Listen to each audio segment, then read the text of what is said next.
கர்த்தருடைய பரிசுத்த நாமத்துக்கு மகிமை உண்டாகட்டும். இந்த அருமையான காலை வேளையிலும் நம்ம ஒரு வசனத்தை தியானிக்க போகிறோம். கர்த்தர் கொடுக்குற ஒவ்வொரு வசனமும் மெய்யாலும் நமக்கு எவ்வளோ சமாதானத்தையும் சந்தோஷத்தையும் கொடுக்குது பார்த்தீங்களா? இந்த நாளிலும் நம்ம சங்கீதம் 26:1 வாசிப்போம். கர்த்தாவே, என்னை நியாயம் விசாரியும், நான் என் உத்தமத்திலே நடக்கிறேன்.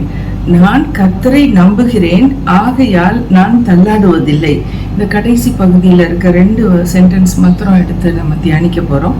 நான் கர்த்தரை நம்புகிறேன், ஆகையால் நான் தள்ளாடுவதில்லை. ஹல்லேலூயா. இந்த நம்பிக்கையை காட்டிலும் பார்த்தீங்கன்னா விசுவாசம் இன்னும் அதிகமாக நமக்கு தேவை. விசுவாசிக்கிறவனுக்கு எல்லாம் கூடும்னு இருக்கு பார்த்தீங்களா? இந்த நம்பிக்கை மேபி ஒரு ஸ்டார்டிங் பாயிண்டாக இருக்கலாம், ஹோப். அதுக்கப்புறம் அது வளர்ந்து ஒரு விசுவாசங்கிற ஒரு லெவலுக்கு வரும். ஹல்லேலூயா. ஆனால் நம்புகிறவனே ஆண்டவர் தள்ளாடுவதில்லைன்னு சொல்றாரு. விசுவாசிக்கிறவனுக்கு இன்னும் எவ்வளோ அருமையான காரியங்களை செய்வார் பாருங்க. அந்த நம்பிக்கை வேணும். அப்போ அந்த நம்பிக்கை கர்த்தர் மேலே மாத்திரம் இருக்கிறவங்களுக்கு அவங்க தள்ளாடி போகவே மாட்டாங்க வாழ்க்கையில். நான் மெயினாக இந்த வசனத்தை மலேசியா தேசத்தில் ஒரு ஜென்னின்னு ஒரு பாஸ்டர் இருக்காங்க. அவங்க ஆலயத்தில் நான் போயிட்டு பிரசங்கம் பண்ணேன். அவங்க எனக்கு தீர்க்க தரிசன வார்த்தையாக இந்த காரியத்தை சொன்னார். நீங்கள் தள்ளாடி போவதில்லை அப்படின்னு. ஏன்னா அந்த டைமில் நான் எனக்கு கால் ரொம்ப எனக்கு வருத்தம் கொடுத்துச்சு. எனக்கு ரொம்ப பிரச்சனையாக இருந்துச்சு. என்னோட லெஃப்ட் நீல அப்போ ஆப்ரேஷன் பண்ணாமல் இருந்தேன். அந்த டைமில் தான் நாங்கள் போயிட்டு வந்திருந்தேன். ஊழியத்துக்காக தான் போனேன். கர்த்தர் அந்த சகோதரி மூலமாக என்னை தேற்றினார். எனக்கு நீ தள்ளாடுவதில்லை. ஏன்னா என் கால்களில் பலன் இல்லாத தள்ளாடி எங்கே வேணாலும் விழுந்துடலாம். அந்த மாதிரி ஒரு சோதனையான ஒரு நேரம் தான் அது. ஆனால் அந்த சிலுவையை கர்த்தர் நான் அதை தூக்கிட்டு அதை தாண்டி வரும்படிக்கு, அந்த பிரச்சனையை தாண்டி வரும்படிக்கு இந்த நாளில் கிருபை செய்திருக்கிறாரு. அந்த நாட்களில் தள்ளாடிட்டு தான் இருந்தேன் நான். ஈவன் நிறைய பேர் பாருங்க, இந்த சுகம் இல்லாது இருப்பாங்க, இந்த வயசானவங்களா இருப்பாங்க. அவங்க தள்ளாடி விழுந்துருவாங்க பாருங்க. அவங்களால நிற்க முடியாது. அதனால மோஸ்ட்லி அந்த வயசான எல்டர்லி பீப்புள் தள்ளாடி என்ன ஆகும்னா டாய்லெட்ல, ரெஸ்ட் ரூம்ல விழுந்துருவாங்க. அவங்களால அந்த தண்ணி எதுவும் இருந்துச்சுன்னா வலிக்கி விட்டுரும். அவங்களால நிற்க முடியாது. ஸோ அவங்க அவ்வளோ ஸ்ட்ராங்காக இருக்க மாட்டாங்க. ஆண்டவர் இந்த இடத்துல சொல்றாரு, நீ கர்த்தரை நீ நம்பி வா, கர்த்தர்கிட்ட நீ முழுமையாக ஒப்படை, உன் கால்களை ஒப்புக்கொடு, உன் கால்களை கர்த்தர் ஸ்திரப்படுத்துவார், உன் கால்களை உறுதிப்படுத்துவார். நீ தள்ளாடுவதில்லை, நீ தள்ளாடி விழமாட்ட, நீ விழுந்து செத்து போக மாட்ட அப்படிங்கிற மாதிரி அவர் உறுதியாக சொல்றாரு. ஹல்லேலூயா. இந்த நம்பிக்கை வீண் போகாது. நீங்க வச்சிருக்கிற ஆண்டவர் மேல வச்சிருக்கிற அந்த உறுதியான அந்த விசுவாசம் உங்களை காப்பாற்றும். ஹல்லேலூயா.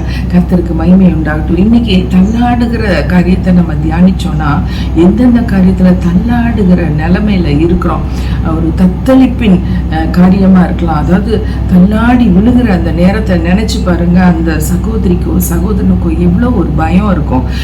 விழுந்துருவோமோ, கால் கை உடஞ்சிருமோ, செத்துருவோமோ, இந்த மாதிரி எல்லாம் எண்ணம் இருக்கும். அது மாதிரி நம்மளோட வாழ்க்கையில எவ்வளவோ பிரச்சனைகள் இருக்கும் பாருங்க. தள்ளாடிக்கிட்டு இருப்போம், என்ன செய்யறதுன்னு அறியாம இருப்போம். ஒரு வேலை இனிமேல்ட்டு உனக்கு கிடையாது, இந்த வேலையை விட்டு நீ போயிடு அப்படின்னு சொன்னா அடுத்த நேரத்துக்கு நம்ம என்ன சாப்பிடுவோங்கிற ஒரு நிலை இருக்கும்னு வச்சுக்கோங்களேன். அவங்களோட மனசு தள்ளாடிட்டு இருக்கும்.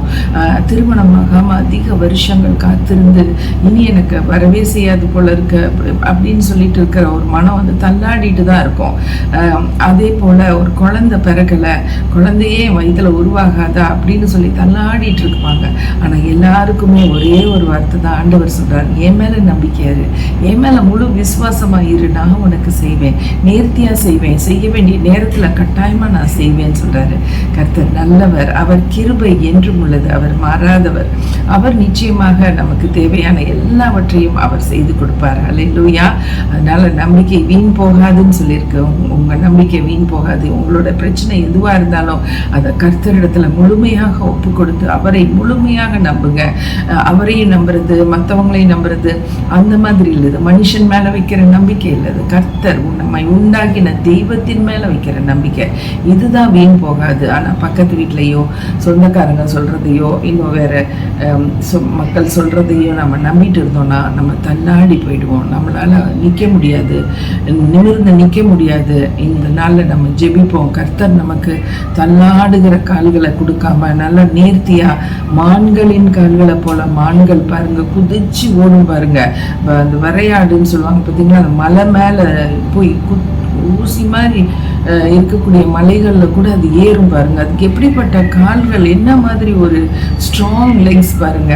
அது மாதிரி நமக்கு நம்மளோட வாழ்க்கையில எல்லாத்தையும் ஸ்ட்ரென்தன் பண்ணுவார். நம்ம இருதயம் ஸ்ட்ரென்தன் ஆகணும், நம்ம மனசு ஸ்ட்ரென்தன் ஆகணும். அதுக்கு தான் அவர் இந்த காரியங்களை நமக்கு கற்றுக் கொடுக்குறார். ஹல்லேலூயா. இந்த காலை வேளையில வெறும் கால்கள் மாத்திரம் தள்ளாடுவதில்லை, மனசு தள்ளாடுது, இருதயம் தள்ளாடுது. ஆண்டவரே என்னால் நிற்க முடியல, என்னால் இந்த காரியத்தை ஏற்றுக்கொள்ள முடியல, எனக்கு ரொம்ப பாரமா இருக்கு, எனக்கு ரொம்ப கஷ்டமா இருக்கு, நான் விழுந்துருவனோ, நான் ஒண்ணுலாம் போயிடுவனோங்கிற ஒரு பயம் என்னை நசுக்குது.